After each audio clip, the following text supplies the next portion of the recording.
I'm Ben Meiselas from the MeidasTouch network. You know, Donald Trump's go-to move is to always play the victim. They're coming for me. Everyone's persecuting me. There's a whole conspiracy out to get me. And why does he do this? Because he is a liar. He is a traitor. And most importantly, he is weak. He is very, very, very weak, and he wants to build an entire movement where people can feel they're the victim and they're being taken advantage of, and it's the deep state and all of this against me, against us. They're trying to get us, and I'm the only one who can fix it. Let me show you a series of messages that he just posted and the statement that one of his representatives made at the Cult PAC convention that was taking place, where Representative Tom Fitton said, everybody knows Trump's the victim. Trump's the victim. First, let me show you some of these posts that he made.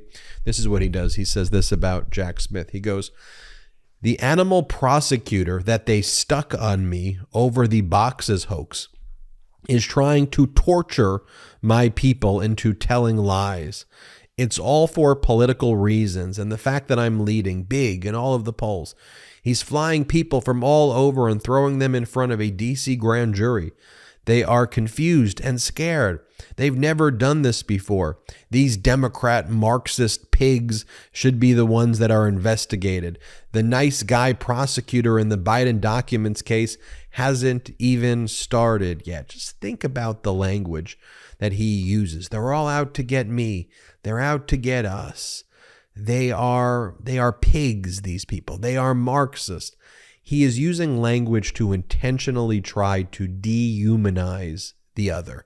And when you dehumanize the other, you try to allow, or you don't try to, you create these circumstances where you allow atrocities to take place. And that is exactly what he is doing right now. Basically, treat the Marxist pigs like they're cockroaches. That is what he is essentially saying in here. And he calls Jack Smith a very well-established individual who ran the public integrity division within the Department of Justice. He calls him an animal prosecutor.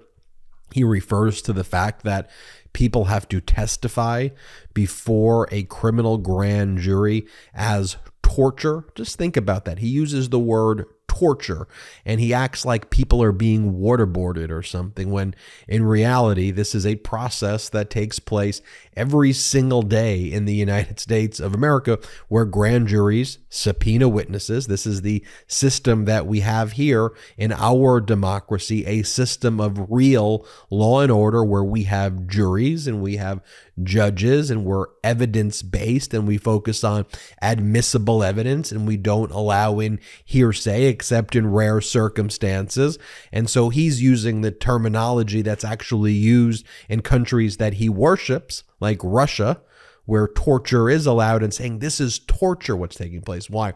That someone gets to fly in on an airplane, their airfare is paid for, they fly in, they spend a few hours sitting in a courtroom and answering questions under oath before a grand jury.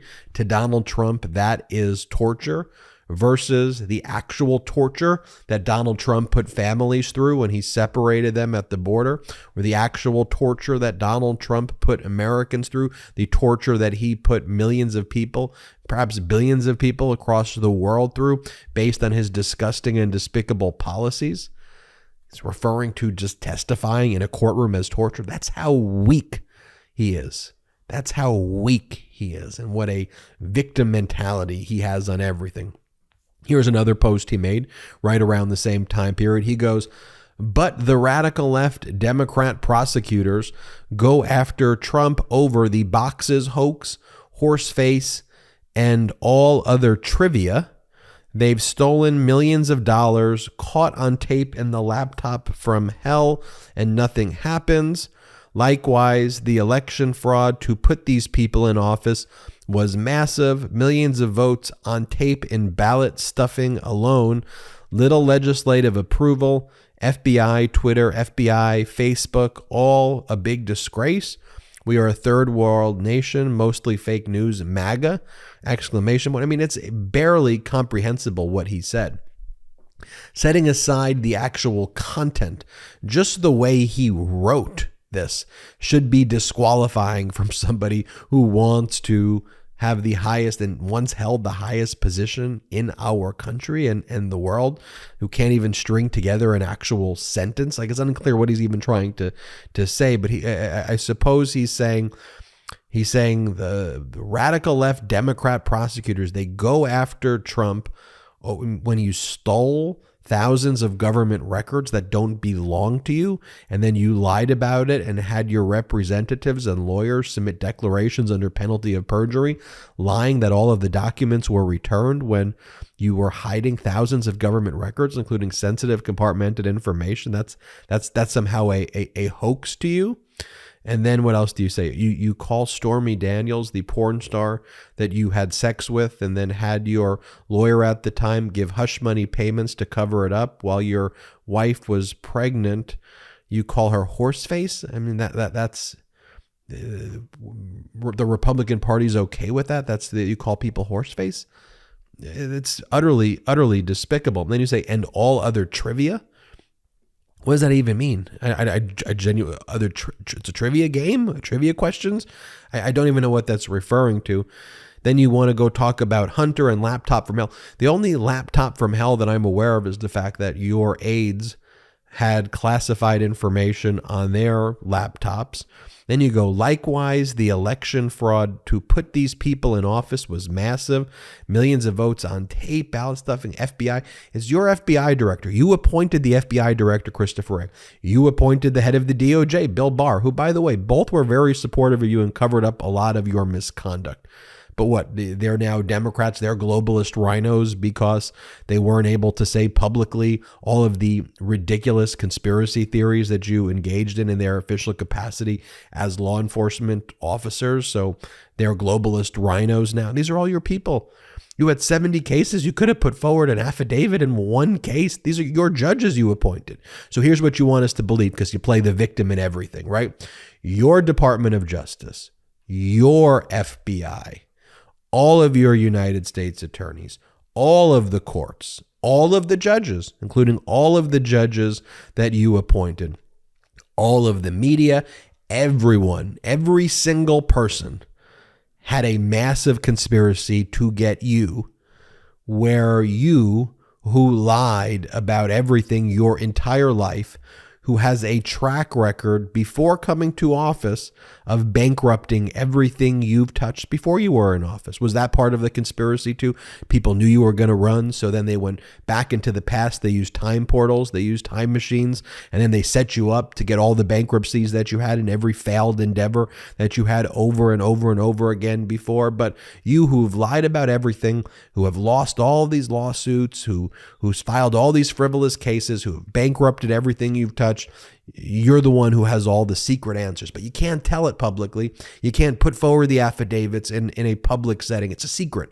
It's a super secret that only you have all of the answers to, rather than the actual data that's out there and what your own people have said. I mean, come on.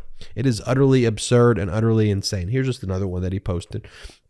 The U.S. Injustice Department, which has dangerously become the radical left Democrats' weaponized system of laws, threatening and harassing many people who work for me, threatening and harassing, sending them a subpoena and showing them to show up, wanting them to say anything bad in order to be left alone or even set free. If they've got nothing to hide, they can just testify. They're being forced to say it. Are they being waterboarded? What's going on here? I mean, total ridiculousness. They are being carted off to Washington, D.C. They're getting their plane tickets paid for. They're getting a business class ticket, or perhaps it's not business class. It's not up to their standards. They just have to sit in the plane with the rest of us.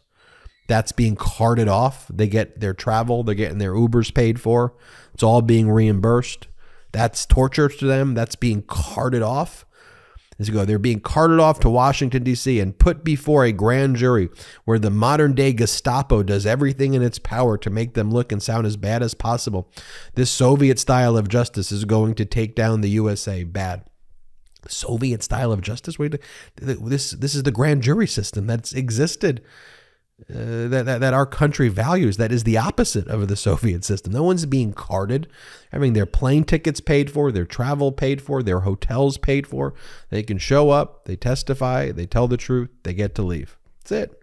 It's a very, very simple process. But of course, Donald Trump wants to play the victim. Here's the video of Tom Fitton, Donald Trump's personal advisor, someone who kind of pretends to be a lawyer or gives off the appearance that he's a legal advisor because he runs an organization that has a name that sounds legal, but in fact, he's not a lawyer. And here's what he goes. He goes, Donald Trump is a victim. He's a victim. Play this clip.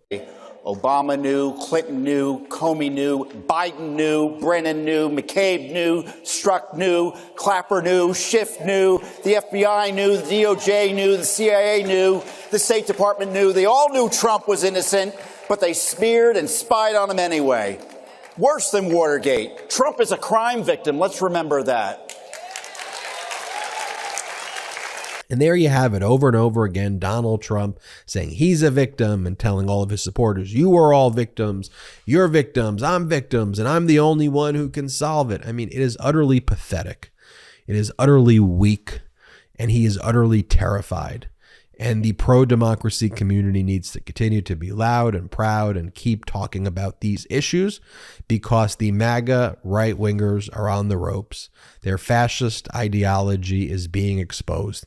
Keep it up. You are doing great work wherever you're watching this. I'm Ben Meiselas from the MeidasTouch Network. Hit subscribe. We're on our way to 1 million subscribers in March. We're calling it the March to 1 million subscribers. Help us get there. Help us march to 1 million. It's free to subscribe, so hit the subscribe button right now. Also, check us out at patreon.com/MeidasTouch. It's a membership wherever you get your internet. Just search patreon.com/MeidasTouch and you'll love the membership packages we have there. So in addition to that, check us out at wherever you get your audio podcast. That's what I wanted to say. Search for MeidasTouch Podcast, wherever you get your audio. Search MeidasTouch Podcast, download it. I think you will enjoy it. It's free, so you might as well try it. Until next time, I'm Ben Meiselas. Thank you so much. And again, hit subscribe on your YouTube channel. The best part of waking up? MAGA tears in my cup. Check out the new MAGA tears mug available now at store.MeidasTouch.com. That's store.MeidasTouch.com. It's 100% union made right here in the USA. I know I'm not tired of winning yet. How about you? Get yours today.